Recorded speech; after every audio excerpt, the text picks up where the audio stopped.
Lecture number 10 विद्युत क्षेत्र एवं आवेश।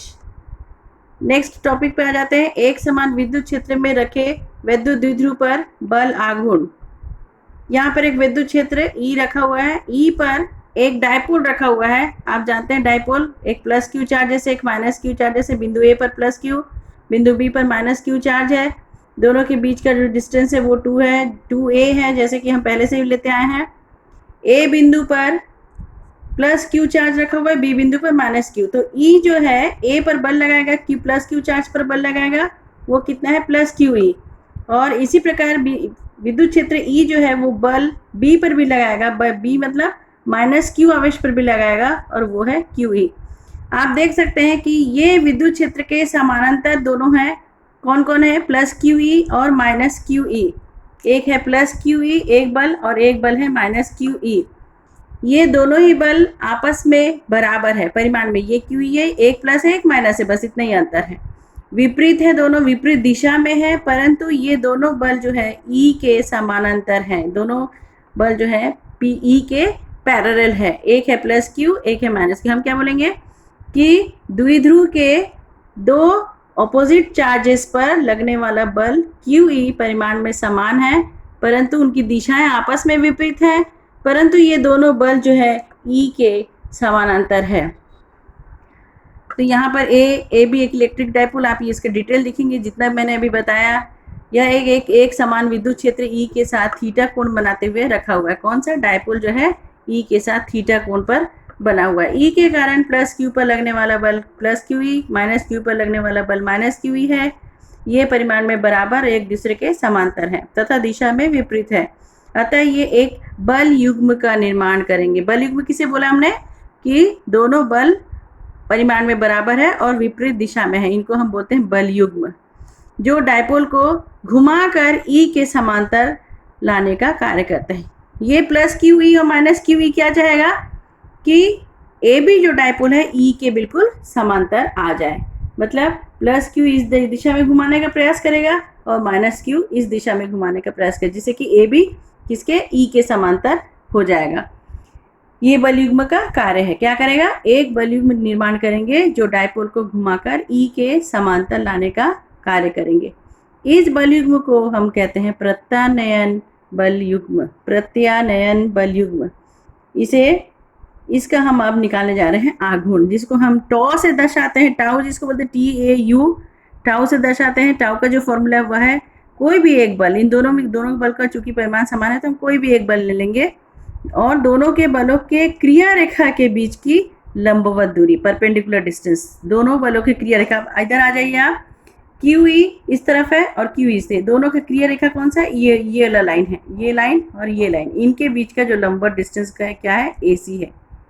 तो हम क्या किए देखो कि टॉर्क निकालने के लिए, टॉ या इसको हम बोलते हैं टॉर्क, QUE, TORQE, टॉर्क, जिसको हम टाउ बोलते हैं specially. Tau is equals to QE into AC, और AC का मान क्या होगा? AC will be equal to AB sine of theta. ये एंगल जो है थीटा है, ये थीटा है तो ये भी थीटा होगा, दोनों एकांतर कोण है इसलिए। तो QE into AB sine of theta, इसलिए टॉ क्या हो गया? 2A, हम AB को कितना लिए? 2A sine of theta into QE। यहाँ पर आप चाहे तो अलग से निकाल सकते हैं कि साइन थीटा बराबर लंब बटा कर्ण, साइन थीटा बराबर लंब जो है AC है और कर्ण AB है। Sine theta equal to AC और A 2 टाइम्स ऑफ A हमने AB को लिया है, इसलिए क्रॉस मल्टीप्लिकेशन कीजिए। AC is equal to 2 times of A sine of theta. आप इसको रखिए, चूँकि ये ज़्यादा खूब लंबा चौड़ा नहीं है तो आप ये सारा डिटेल्स जो है अपने आंसर में डाल सकते हैं। Torque is equal to Q into 2A E sine of theta, हमने थोड़ा इन दोनों के एक साथ करके लिखा है। हम जानते हैं क्योंकि ये P है, डायपोल मोमेंट है ये P, तो torque is equal to P into E sine of theta. यहाँ पर if E is equals to 1, हम टॉर्क की परिभाषा देने जा रहे हैं। हमने क्या सपोज किया? माना कि E1 है, साइन थीटा 1 है। साइन थीटा 1 कब होगा? जब थीटा का मान 90 होगा, तब क्या हो जाएगा? Torque is equals to P आ जाएगा। आपने जो चीज़ ये क्या किया है न्यूमेरिकली, उसको आप वर्ड में लिखिए कि किसी विद्युत द्विध्रुव आघूर्ण उस प्रत्यानयन बल युग्म के आघूर्ण के बराबर होता है। द्विध्रुव आघूर्ण उस प्रत्यानयन आघूर्ण के बराबर होता है। ये दोनों बराबर कब होंगे? जो विद्युत द्विध्रुव पर उस समय कार्य करता है जबकि डायपोल को एकांक तीव्रता मतलब ई को हमने 1 लिया है, एकांक तीव्रता के एक समान विद्युत क्षेत्र के लंबवत, और थीटा को भी हमने 90 लिया है, लंबवत रखा जाता है। इसके बाद जो हमारा फॉर्मूला आया था torque is equals to P E sine of theta. आप जानते हैं कि हम दो वेक्टरों का जब क्रॉस प्रोडक्ट लेते हैं ए क्रॉस बी आता है A B sine of theta. Cross product में आप वेक्टरों के दो प्रकार के, आपके पास यदि दो वेक्टर है, vector A and vector B, आप जानते हैं इनका एक दो प्रकार का प्रोडक्ट होता है, एक होता है क्रॉस प्रोडक्ट और दूसरा होता है डॉट प्रोडक्ट। क्रॉस प्रोडक्ट को कैसे दर्शाते हैं, A cross B. Dot product को कैसे दर्शाते हैं, ए डॉट बी।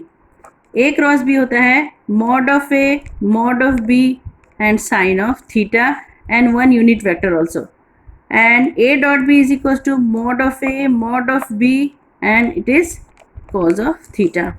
ऐसा होता है, आप जानते हैं इसको ए डॉट बी। ये क्या होता है, एक वेक्टर क्वांटिटी होता है और ये जो है हमेशा एक स्केलर क्वांटिटी होता है। ये सदिश राशि होती है, ये अदिश राशि होती है। तो ये आप लोग ले लो 11th क्लास में पढ़ चुके हैं, फिर भी यदि आप भूल गए तो इसको एक बार और कंसल्ट कर लीजिए बुक्स के माध्यम से। A cross B is equals to A B sine of theta. इसलिए हमने क्या, चूँकि हमारा जो आया था P E sine of theta, that's why tau will be P cross E, cross product होगा टॉर्क निकालने के लिए। इसका सीधा मतलब है, हमने जब बताया कि क्रॉस प्रोडक्ट हमेशा वेक्टर क्वांटिटी, तो टॉर्क भी क्या होगा, एक वेक्टर क्वांटिटी होगा, एक वेक्टर क्वांटिटी होगा। दो प्रकार के क्वांटिटी आपको हर बार बताना है कि कौन सा वेक्टर क्वांटिटी है, कौन सा स्केलर क्वांटिटी। ये एक वेक्टर क्वांटिटी होगा। इसकी दिशा क्या होगी, टॉर्क की दिशा पी के भी लंबवत और ई के भी लंबवत। यदि इफ वेक्टर सी बराबर होता है vector A cross vector B के, तब सी की जो डायरेक्शन होती है वो ए के भी परपेंडिकुलर होता है और बी के भी परपेंडिकुलर होता है। if it is b, c will be here। आपको मालूम है कि ये x एक्सिस, y एक्सिस और ये z एक्सिस है। x एक्सिस के अलोंग यदि वेक्टर a है, y एक्सिस के अलोंग यदि वेक्टर b है, तो निश्चित रूप से c जो है वो वेक्टर c जो है वो z एक्सिस के अलोंग होगा, बिकॉज a b और c ये आपस में तीनों लंबवत होंगे। और ये कब होता है, जब x एक्सिस, y एक्सिस और z एक्सिस, आप जानते हैं ये तीनों एक्सिस जो आपस में लंबवत होता है। तो टॉर्क का जो डायरेक्शन होगा, torque will be perpendicular to P and torque will be perpendicular to E both. इसके बाद नेक्स्ट आ जाते हैं द्विध्रुव के विद्युत क्षेत्र में घुमाने में संपन्न कार्य। डायपोल को क्या करते हैं हम, एक इलेक्ट्रिक फील्ड E में ले जाते हैं, उसको घुमाना चाहते हैं हम अपने हिसाब से, थीटा कोण घुमाना चाहते हैं। तो इस थीटा कोण को घुमाने में कितना हमको कार्य करना पड़ेगा, ये हमारा उद्देश्य है। हमारा जो प्रश्न है वो क्या है कि हमने डायपोल को एक विद्युत क्षेत्र में लेके गए हैं और उस विद्युत क्षेत्र में हमने डायपोल को थीटा कोण में घुमाने का प्रयत्न कर रहे हैं, और थीटा कोण घुमाने के लिए हमको कितना कार्य करना पड़ेगा हम निकालने जा रहे हैं। तो हम मानो अल्प कोण घुमाने जाते हैं। एक हम थीटा को कई भाग छोटे छोटे टुकड़ों में बांट लेते हैं, डी थीटा लाइक दैट। हम क्या कर रहे हैं, पहले छोटा अल्प कोण घुमाने में कार्य निकाल रहे हैं। तो यदि हम अल्प कोण घुमाने तो हमारा कार्य भी अल्प होगा, और अल्प कोण को हम हमेशा डी थीटा से दर्शाते हैं। आप ये सारा चीज़ जो है कई चीज़ पढ़ चुके हैं आप। तो छोटा कोण यदि घुमाना है तो कार्य भी हमारा छोटा होगा, दैट इज डी डब्ल्यू। तो इसका फॉर्मूला होगा किया गया कार्य बराबर torque into D theta, torque into D theta. आप टॉर्क अब जानते हैं। तो कुल कार्य यदि हमको निकालना है, हम क्या चाह रहे हैं, 0 से लेकर हम थीटा तक घुमाना चाह रहे हैं। तो W will be, W means कुल कार्य। ये क्या है, छोटा सा कार्य। ये कितना क्या कार्य था, डायपोल को डी थीटा घुमाने के लिए किया कार्य था। और ये कौन सा कार्य है, डायपोल को पूरा थीटा कोण घुमाने के लिए किया गया। हम क्या कर रहे हैं, छोटे छोटे कार्य निकाल रहे हैं। हम क्या करें, पहले डी थीटा घुमाया, फिर हमने और डी थीटा घुमाया, फिर डी थीटा को, पूरे डी थीटा को हमने क्या कर दिया, घुमाने के लिए जितना काम D omega 1, D omega 2 like that, इसको निकाल करके हम पूरे को हम सब जोड़ दिए, तो हमारा आ गया कुल किया गया कार्य। तो पहला हमारा D W 1, D W 2, not omega है ना, मैंने ओमेगा बोला है, वो ओमेगा नहीं होगा। डी डब्ल्यू 1, डी डब्ल्यू 2, हम छोटा छोटा काम कर रहे हैं। कौन सा, हमने पहले डी थीटा घुमाया, फिर और डी थीटा घुमाया, ऐसे करते हमने कहाँ तक घुमाया, थीटा तक घुमाया। तो कुल वर्क क्या होगा, सभी डी थीटा का एडिशन होगा, और ये एडिशन ही क्या कहलाता है, इंटीग्रेशन कहलाता है। समाकलन, ठीक है। एडिशन, पहले एडिशन को हमने प्लस करके ऐसा ऐसा हमने दर्शाया, फिर हमने इसको ऐसे दर्शाया, फिर हमने उसको ऐसे दर्शाया। ये समेशन, ये भी this is also kind of summation, और integration it is also kind of summation. हम जब किसी चीज़ का वॉल्यूम निकालते हैं, हम क्या करते हैं, पूरे वो सरफेस को हम क्या करते हैं, छोटे छोटे स्ट्रिप्स में डिवाइड कर देते हैं। इस प्रकार से हम क्या करते हैं, या क्षेत्रफल निकालते हैं, वॉल्यूम निकालते हैं, जो भी। हम पहले इतने स्ट्रिप का पहले क्षेत्रफल निकाले, छोटा वाला, फिर छोटा वाला का भी क्षेत्रफल निकाले, इस प्रकार से पूरे का। तो जहाँ से जहाँ तक ये हमारा क्या होगा, इनिशियल पॉइंट, और ये होगा हमारा फाइनल पॉइंट। तो ये कहलाता है लोअर लिमिट, ये कहलाता है upper limit. This is called lower limit. और यहाँ पर क्या होगा, ये कहलाएगा अपर लिमिट। तो ये क्या है, हम एक एक का क्षेत्रफल निकालते हैं, इसका निकाले पहले क्षेत्रफल, फिर इसका निकाले, फिर इसका निकाले, बाद में ऐड, टोटल हमने ऐड किया तो पूरे का क्षेत्रफल हमारा निकल गया। तो ये किसके माध्यम से करते हैं, हम इंटीग्रेशन के माध्यम से करते हैं। इंटीग्रेशन में हम क्या कर देते हैं, इस बिंदु को दर्शा देते हैं एज ए लोअर लिमिट, और इस बिंदु को दर्शा देते हैं एज ए अपर लिमिट। ये क्लास सारी चीज़ें भी आप 11th में फर्स्ट चैप्टर में पढ़ चुके हैं, फिर भी मैं आपको याद दिला रही हूँ। हमने टोटल वर्क डन किया, इस टॉ डी थीटा को फ्रॉम 0 to थीटा हमने क्या किया, घुमाया। हमारा लोअर लिमिट क्या है, 0 स्टार्टिंग पॉइंट है, और थीटा तक हमने इसको घुमाया। टॉ का वैल्यू आप रख दीजिए पी साइन थीटा। पी हमारा एज ए कॉन्स्टेंट टीट होगा, क्योंकि हम जो इंटीग्रेशन कर रहे हैं, हम किसके रेस्पेक्ट में कर रहे हैं, थीटा के रेस्पेक्ट में कर रहे हैं। तो अदर देन जो थीटा फंक्शन होगा वो क्या आ जाएगा, बाहर, एज ए कॉन्स्टेंट ट्रीट होगा, वो कॉन्स्टेंट मानेंगे हम उसको। पी बाहर आ गया, और थीटा से 0 साइन थीटा डी थीटा। आप एक स्टेप और इसमें ऐड कर सकते हैं, P take outside P and 0 to theta and sine theta and D theta. Sine theta का जो इंटीग्रेशन होता है माइनस कॉस थीटा होता है, आपको मालूम है ये, फ्रॉम 0 to थीटा। फिर क्या करते हैं आप, थीटा के बदले में अपर लिमिट को रखते हैं, थीटा के बदले में हमने थीटा रखा, upper limit minus lower limit. तो अपर लिमिट मीन्स क्या है, minus cos theta minus of minus cos 0। तो ये क्या हो गया, आप यदि कंफ्यूज हैं, फिर से मैं आपको बता, cause of theta and minus of cos of 0, ऐसा हो गया। तो ये क्या आ जाएगा, plus minus minus plus cos 0, and cos 0 is 1, so it is P is torque will be W will be equal to work done will be equal to PE 1 minus cos theta. So W is equals to PE 1 minus cos theta.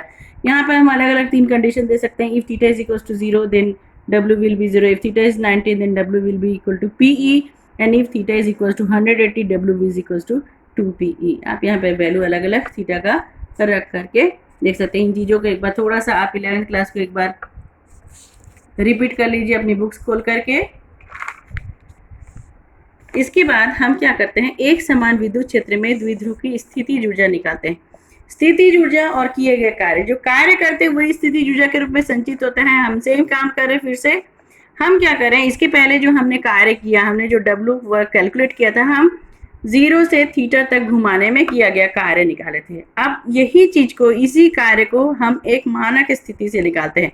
हम क्या करते हैं, π/2 से हम theta कोण घुमाने में किया गया कार्य निकालते हैं।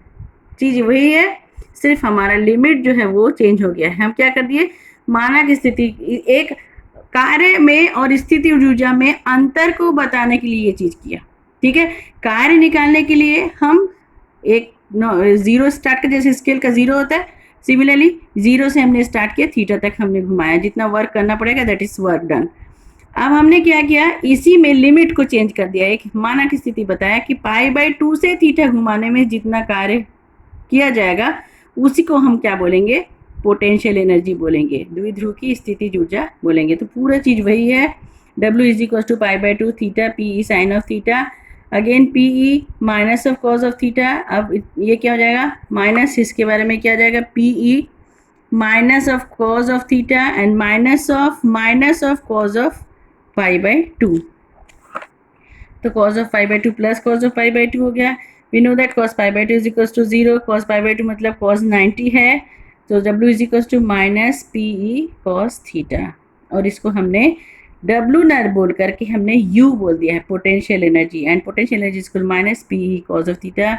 ये तीनों चीज़ें हैं, तीनों चीज़ें मीन्स तीनों में क्या क्या आ गया, टॉर्क निकालना, W निकालना और U निकालना। ये तीनों जो है एक IMP क्वेश्चन के अंतर्गत आता है और बहुत सरल है, आप इसको प्रिपेयर करेंगे। U is equals to minus PE cos theta. Similarly, अलग अलग आप कंडीशन दीजिए. Theta, if theta is equal to 0 then U is equal to minus P. If theta is equal to 90 then U is equal to 0 and if theta is equal to 180 U will be plus P E. Next आते हैं विद्युत flux, electric flux. विद्युत क्षेत्र में यहाँ पर एक चीज़ मैंने बताना भूल गया मैंने. आप देखिए कि स्थितिज ऊर्जा में आप परिभाषा लिखेंगे, अलग से इसको स्पेशली बताएंगे कि वैद्युत द्विध्रुव को विद्युत क्षेत्र में मानक स्थिति से वर्तमान स्थिति में घुमाने में किए गए कार्य को द्विध्रुव की स्थितिज ऊर्जा कहते हैं. मानक स्थिति π/2 और वर्तमान स्थिति थीटा. तो वर्तमान स्थिति हमारा क्या है, थीटा. π/2 से हमने थीटा तक घुमाने में किए गए कार्य को ही हम क्या बोलते हैं, स्थितिज ऊर्जा बोलते हैं. कार्य और स्थिति जो दोनों समान है, आप जानते हैं इन चीज़ों को. नेक्स्ट आ जाइए विद्युत फ्लक्स, इलेक्ट्रिक फ्लक्स. आपने विद्युत बल रेखाएं पढ़ी हैं. विद्युत बल रेखाओं में एक स्पेशल केस है ये, वे बल रेखाएं जो किसी क्षेत्रफल से लंबवत होती है. सारे बल रेखाएं होंगे, परंतु उन बल रेखाओं में से हमको केवल गिनती किसकी करनी है, वे बल रेखाएं जो क्षेत्र के परपेंडिकुलर है, लंबवत आ रहा है, बस उतनी ही बल रेखाओं को हम बोलते हैं इलेक्ट्रिक फ्लक्स. ये भी क्या है, बल रेखा ही है, परंतु कौन सी बल रेखा है, जो क्षेत्र के लंबवत है. आप इसको डेफिनेशन लिखेंगे. विद्युत क्षेत्र में स्थित किसी क्षेत्रफल से अभिलंबवत गुजरने वाली कुल बल रेखाओं की संख्या को इलेक्ट्रिक फ्लक्स कहते हैं. इसको φe से दर्शाते हैं. इसका मेजरमेंट कैसा होता है कि माना विद्युत क्षेत्र E के लंबवत स्थित पृष्ठ का क्षेत्रफल ds है, तो पृष्ठ से संबंधित विद्युत फ्लक्स कितना होगा, d phi E dot ds. It is a dot product. आप याद रखिए फिर से, इसका मतलब क्या, d phi E क्या होगा, एक स्केलर क्वांटिटी होगा. क्यों, क्योंकि पिछले अभी मैंने बताया कि दो वेक्टर का डॉट प्रोडक्ट हमेशा एक स्केलर क्वांटिटी होता है. सो d phi will be E dot ds. यहाँ पर मैंने एक क्षेत्रफल लिया है, ये E का डायरेक्शन है, ये ds का डायरेक्शन है. अब देखिए ये दोनों आपस में लंबवत नहीं, हमको कौन सा फ्लक्स चाहिए, हमको कौन सा बल रेखाएं चाहिए जो कि केवल लंबवत है. उतनी बल रेखाओं से हमको मतलब है विद्युत फ्लक्स बोलने से. तो हमने क्या किया, हमने दिखाया कि ये दोनों जो आपस में लंबवत नहीं, ई के लंबवत कौन नहीं है, ये दोनों आपस में थीटा कोण में, ds और ई के बीच में. ds का जो ds क्या है, ये जैसे कॉपी का सरफेस है, इसका जो डायरेक्शन होगा it is always perpendicular to that copy. ये इसके इस क्षेत्रफल के लंबवत जो होगा, इस क्षेत्रफल की दिशा होगी हमेशा. ये आपको याद रखना है. तो यहाँ पर एक हमने क्षेत्रफल लिया, ये दोनों के बीच में परपेंडिकुलर नहीं है, एक है ई और उनके बीच ds के बीच का कोण जो है थीटा है. तो यहाँ पर d phi क्या होगा, हमको वो लेना है जो कि परपेंडिकुलर है. हमको E cos थीटा, हम इस तरफ जाएंगे, ds कह लो जो परपेंडिकुलर चाहिए, E cos theta dot ds. इसको आप अलग से स्टाइल से लिखिए, E ds को एक साथ कर ds cos theta and ds cos theta d phi is equal to, आप ये cos थीटा है. फिर से आपको मालूम है कि a dot b is always equal to mod of a mod of b cos of theta. So यहाँ पर क्या है, इसका मतलब क्या है, दोनों वेक्टर के बीच में कौन सा प्रोडक्ट है, डॉट प्रोडक्ट है. cos थीटा है मतलब डॉट प्रोडक्ट है. d phi is equal to E dot ds. ये सारी बातें जो है 11th क्लास की है, मेरे को बताना पड़ रहा है क्योंकि मुझे ये नहीं समझ में आ रहा है कि आपको ये सब याद है नहीं है. जो भी हम जब मिलेंगे तब इस बात को और क्लियर करेंगे. तो यहाँ पर आ गया d phi is equal to always E dot ds. As a आपको एक फॉर्मूला आपको ये एज ए लेना है इसको. If phi is equal to 90, if theta is equal to 90, तब क्या हो जाएगा, d phi विल बी 0.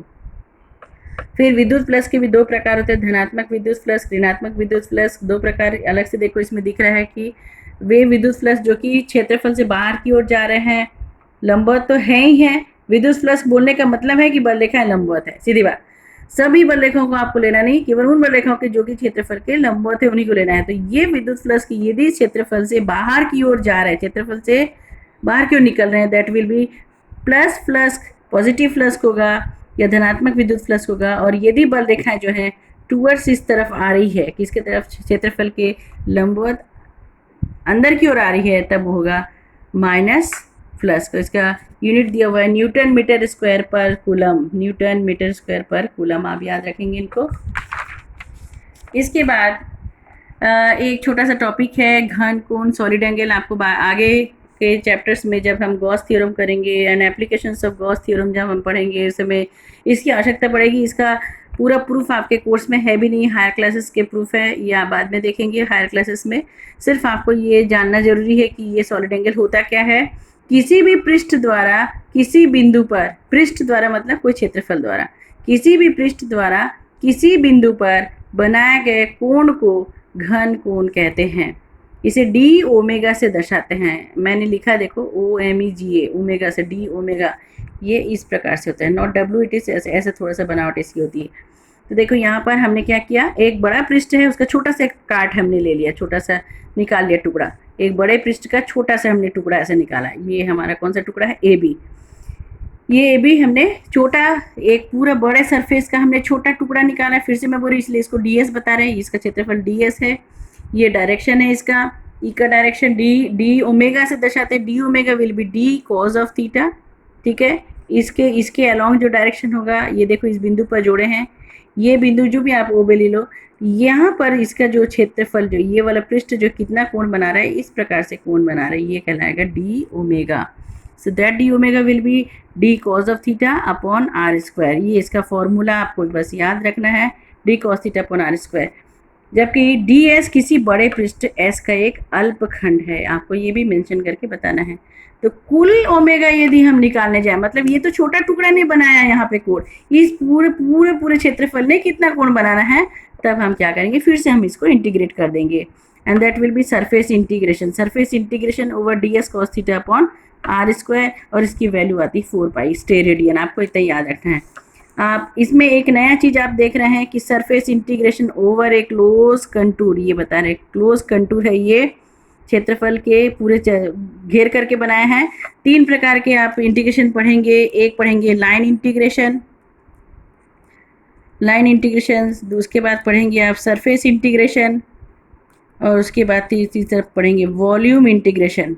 तो लाइन इंटीग्रेशन, एक लाइन की टोटल लेंथ यदि निकालनी है, पूरे लेंथ, तो छोटे छोटे टुकड़े में बांट लेंगे, एक टुकड़े का लेंथ निकालेंगे और उसको अपर लिमिट और लोअर लिमिट डाल के ऐड कर देंगे with the help of integration. हमको सीधा पूरे लाइन का मिल जाएगा, हमको बार बार अलग अलग पूरे लाइन का निकालना नहीं पड़ेगा। एक छोटे टुकड़े को निकाल कर अपर लिमिट, लोअर लिमिट और अपर लिमिट पुट कर दीजिए, तो इंटीग्रेशन में ये कहलाता है लाइन इंटीग्रेशन। सरफेस इंटीग्रेशन हम क्या करते हैं, एक सरफेस निकालना है, मतलब एरिया निकालना है, क्षेत्रफल निकालना है, तो हम किस पूरे क्षेत्रफल को छोटे छोटे क्षेत्रफल में भी डिवाइड कर देंगे, एक क्षेत्रफल का निकालेंगे, फिर से लोअर लिमिट डालेंगे और अपर लिमिट डाल करके इंटीग्रेट कर देंगे, तो हमको और पूरा क्षेत्रफल निकालने की आवश्यकता नहीं है। इसी प्रकार हम क्या करेंगे, वॉल्यूम जब निकालेंगे, जब आयतन निकालेंगे, हम फिर से इसको छोटे छोटे स्ट्रिप्स में, एक स्ट्रिप का हम वॉल्यूम निकालेंगे और इसका लोअर लिमिट और अपर लिमिट डाल के इंटीग्रेट कर देंगे, मतलब हर एक टुकड़े को जोड़ देंगे, तब हम integration means a kind of summation, addition, ठीक है। आप इसको याद रखिए। तो यहाँ पर पूरे क्लोज कंटूर, एक कंटूर लिया है हमने, पूरा एक एरिया लिया है, क्लोज है ये एरिया, इसलिए हमको डिनोट करना पड़ सरफेसिंग। तो लाइन इंटीग्रेशन को हम ऐसे इस प्रकार से दिखाते हैं, एल लाइन इंटीग्रेशन, इस प्रकार से लाइन इंटीग्रेशन। सरफेस इंटीग्रेशन को यदि क्लोज कंटूर है तो S, otherwise simple S, 2 line से भी दर्शा सकते हैं इसको, 2 लाइन से। वॉल्यूम इंटीग्रेशन को वॉल्यूम ऐसे लिख सकते हैं या 3 बार ऐसा करके लिख सकते हैं, ये थोड़ा सा हो सकता है बुक में इतना डिटेल में नहीं है। Line integration only 1 line, and यहाँ पे आप डिनोट करेंगे एल है ये। सरफेस इंटीग्रेशन आप सरफेस डालिए, एस लिखिए, और 2 लाइन भी डाल सकते हैं इसके बदले में। वॉल्यूम इंटीग्रेशन में वी लिखिए, एक ही डाल करके, अदरवाइज या 3 डालिए, तो इसमें क्लियर हो जाता है कि ये एक लाइन इंटीग्रेशन है, एक सरफेस इंटीग्रेशन और ये वॉल्यूम इंटीग्रेशन। हम तीनों का हम अलग अलग यूज़ करेंगे। आप ये मत सोचो कि ये मैं बोल रही हूँ कि ये हमारा सारा चीज़ हमारे काम का है, जो भी मैं आपको बताएं। हमारे 12th में इस पूरे इंटीग्रेशन का हम अलग अलग वे से उपयोग करेंगे, आप देखोगे। तो आपको सिर्फ यहाँ पर ये याद रखना कि solid angle is equal to 4 pi steradian. Steradian ये सब क्या है, कोण को नापने की इकाई है, ये आप जानते हैं। जैसे 4 पाई रेडियन पढ़ते हैं, 4 पाई स्टे रेडियन है, दैट इज सॉलिड एंगल। किसी भी पृष्ठ द्वारा किसी बिंदु पर बनाए गए कोण को घन कोण कहते हैं, उसको डी ओमेगा से दर्शाते हैं, और ये घन कोण का मान पूरे संपूर्ण एरिया के लिए इसका मान होता है 4 पाई। तो जहाँ पर भी घन कोण की बात आएगी, हम एग्जैक्टली डायरेक्टली हम वैल्यू कितना रख देंगे, 4 पाई रख के हम आगे बढ़ जाएंगे। Thank you.